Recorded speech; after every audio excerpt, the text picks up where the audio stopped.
చెప్తారా? నానబెట్టాలా వాటర్లో?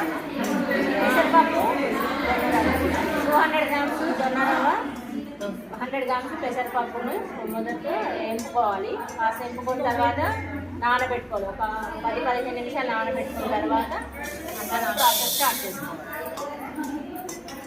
ఆనియన్, పచ్చిమిర్చి, టమాటోస్ కట్ చేసి పెట్టుకోవాలి.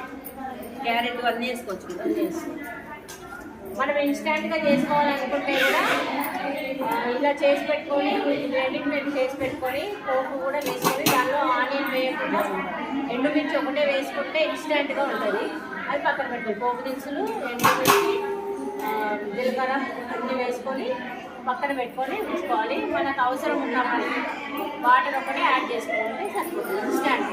ఎవరైనా బ్యాచిలర్స్ పిల్లలు బయటకు వెళ్ళాలి అన్నప్పుడు అలా చేసిస్తే వాళ్ళు తినేస్తారు. మనం బిజినెస్ పరంగా కూడా చేసి అమ్మొచ్చు. సగము కుక్ అయ్యి వస్తాయి అవునా. అట్లాంటివి మళ్ళీ మనం 2 minutesలో వాటర్ వేసుకొని కుక్ చేసుకొని నూడిల్స్ తినేస్తున్నాం కదా. అట్లాగే ఇది కూడా చేసి పెట్టుకుంటే ఎప్పుడైనా హడావిడి ఉన్నప్పుడు పనికి వస్తుంది. వాటర్ 1:2.